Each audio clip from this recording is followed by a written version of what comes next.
যারা বিশ্ববিদ্যালয়ে ভর্তি হতে চান তাদের জন্য এখন চলতেছে সিজন বা সময়।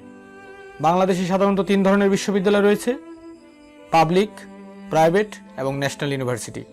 আমি আসলে সিরিয়ালটা করলাম, এই ব্যাপারে কেউ মাইন্ড করবেন না, এমনি নর্মালি বলার জন্য বললাম এটা।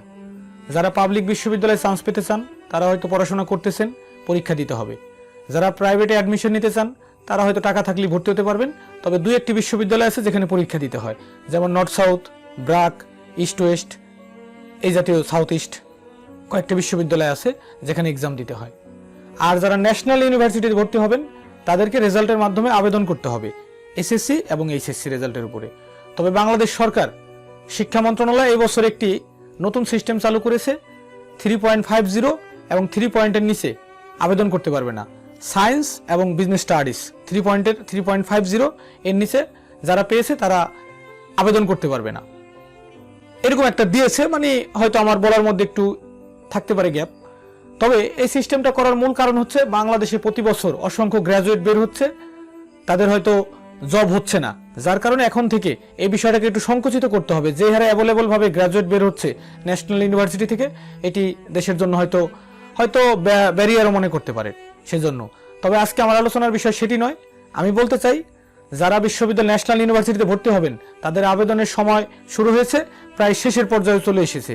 আমি মনে করি আপনি পাবলিকে ভর্তি হন, প্রাইভেটে হন, আপনি যে সেক্টরে ভর্তি হন না কেন, আপনি ন্যাশনালে আবেদন করে রাখতে পারেন। ইন কেস যদি আপনার পাবলিক ইউনিভার্সিটিতে চান্স না হয় অথবা প্রাইভেটে আপনি ভর্তি না হতে পারেন ইন্টারনাল কোনো কারণে, তাহলে আপনি ন্যাশনালে কিন্তু কন্টিনিউ করতে পারবেন, কারণ দুইটা ভিন্ন সেক্টর। অতএব ন্যাশনাল ইউনিভার্সিটিতে এখন অনেক ভালো ভালো সুযোগ রয়েছে। আপনি যে কোনো সাবজেক্টে চাইলে অনার্স এবং মাস্টার্স করতে পারবেন। Mathematics, English, accounting, physics, chemistry, biology, higher math, finance ও ব্যাংকিং, ইকোনমিক্স, অনেক হায়ার লেভেলের সাবজেক্টে বাংলাদেশে অসংখ্য নাম করা ইউনিভার্সিটি রয়েছে যেগুলো ন্যাশনাল ইউনিভার্সিটির আন্ডারে। প্রায় বাংলাদেশে 500-র উপরে তো সরকারি রয়েছে যেখানে অনার্স এবং মাস্টার্সও রয়েছে। তাই যারা বিশ্ববিদ্যালয়ে ভর্তি হবেন তাদের জন্য সুবর্ণ সুযোগ, এবং আমি মনে করি ভালো করে পড়াশোনা করলে ভালো একটি বিশ্ববিদ্যালয়ে চান্স পাওয়া খুব সহজ। সাধারণত স্টুডেন্টদের 2টি পছন্দ থাকে, কারো ভালো বিশ্ববিদ্যালয় চয়েস থাকে, কারো আবার ভালো সাবজেক্ট চয়েস থাকে। আপনার যেটা ভালো হয় সেটাই করবেন। আরেকটি কথা আমি বলবো, যারা বিশ্ববিদ্যালয়ে ভর্তি হবেন, অ্যাডমিশন নেবেন, আমি মনে করি কোনো গার্ডিয়ান, কোনো সিনিয়র অথবা কোনো বিখ্যাত লোকের কথায় আপনি আপনার সাবজেক্টটাকে চুজ করবেন না। কেন? আপনি কোন সাবজেক্টে ইন্টারেস্টেড, আপনার কোন সাবজেক্ট পড়তে ভালো লাগে, ওইটার সাথে আপনার কেমিস্ট্রি আছে কি নেই, এটা হলো আসল বিষয়। আপনার পড়তে ভালো লাগে ম্যাথমেটিক্স, আপনাকে দেওয়া হলো ইংলিশে। আপনার পড়তে ভালো লাগে ইকোনমিক্স, আপনাকে দেওয়া হলো ফিন্যান্স ও ব্যাংকিংয়ে। তখন কিন্তু আপনার এটা ভালো লাগবে না। হয়তো আপনি পড়বেন, দিন শেষে একটা রেজাল্ট আনবেন, কিন্তু এটার মধ্যে একঘেয়েমি থাকবে, আপনি অ্যারোগ্যান্ট হয়ে যাবেন। তাই আমি মনে করি আপনার যেই সাবজেক্ট পড়তে ভালো লাগে, আপনার যেখানে পড়তে ভালো লাগে, আপনি যেই ডিপার্টমেন্ট অথবা যেই ফ্যাকাল্টিতে পড়তে চান, আপনি সেটাকেই চুজ করবেন। হয়তো যদি না হয় সেটা আলাদা কথা, কিন্তু কারো দ্বারা ইন্সপায়ার হয়ে, প্ররোচিত হয়ে আপনি এই কাজটা করতে যাবেন না। বা আপনি ইংলিশে ইন্টারেস্টেড না, আপনি এই সাবজেক্ট পারবেন না, কিন্তু তারপরে আপনাকে বাড়ি, সমাজ, সোসাইটি আপনাকে দিয়েছে, আপনাকে ইংলিশ অনার্স করতে হবে, ম্যাথমেটিক্সে করতে হবে। আপনি নিলেন আনন্দের সাথে, 1 বছর করার পর আপনার মনে হলো যে না, এটা তো আমার সাথে যায় না, তখন আপনি সামনে যেতে পারবেন না, পিছনে আসতে পারবেন না, তখন আপনার লাইফটা হবে হেল। অতএব পাবলিক, প্রাইভেট, ন্যাশনাল এটা কোনো কথা না। আপনি ভালোভাবে লেখাপড়া করুন, একজন ভালো মানুষ হন। কারণ ন্যাশনাল ইউনিভার্সিটি থেকে লেখাপড়া করে এখন বিসিএস ক্যাডার হয়, পৃথিবীর অনেক সুনামধন্য পজিশনগুলোতে রয়েছে।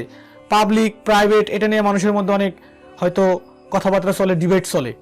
বিশেষ করে বাংলাদেশে একটা শ্রেণী আছে যারা পাবলিক ইউনিভার্সিটিতে পড়ে, তাদের মধ্যে অনেকের মধ্যে একটু ডিমান্ড কাজ করে যে আমি পাবলিকে পড়ি, আমি ঢাকা বিশ্ববিদ্যালয়, জগন্নাথ, জাহাঙ্গীরনগর, রাজশাহী, চট্টগ্রাম। আবার প্রাইভেটের মধ্যে এক শ্রেণীর লোক আছে যারা অনেক প্রাউড করে বলে আমি নর্থ সাউথে পড়ি, আমি ব্রাকে পড়ি। আসলে ব্রাক, নর্থ সাউথ কোনো বিশ্ববিদ্যালয় কোনো বড় কথা না। আপনি একজন ভালো মানুষ হবেন এবং আপনি একটি ভালো রেজাল্ট করবেন, আপনি আত্মসম্মানের সাথে আপনার গ্র্যাজুয়েশনটা কমপ্লিট করবেন, দ্যাটস ইট। চাকরি হওয়ার জন্য আপনার ক্রাইটেরিয়া বিসিএস পরীক্ষা। বাংলাদেশের সর্বকালের সবচেয়ে সেরা পরীক্ষা হচ্ছে বিসিএস, বাংলাদেশ সিভিল সার্ভিস। সেখানে বলা থাকে জাস্ট আপনি অনার্স পাস করলেই হবে, একটা ন্যূনতম গ্রেড নিয়ে, 2nd ক্লাস নিয়ে পাস করতে পারলেও আপনি বিসিএস দিতে পারবেন। আপনি যদি বিসিএস এর মতো পরীক্ষা দেওয়ার অ্যাবিলিটি রাখেন, তার মানে আপনি যে কোনো জবের জন্য এলাও, যদি ব্যক্তিগত কোনো ক্রাইটেরিয়া না থাকে। অতএব এগুলাকে ডিভাইডেড না করে আমি মনে করি ভালো করে পড়াশোনা করলে 2021 to 2022 সেশনে যারা অ্যাডমিশন নেবেন তাদের জন্য শুভকামনা রেখে আজকের মতো বিদায় নিব। ধন্যবাদ।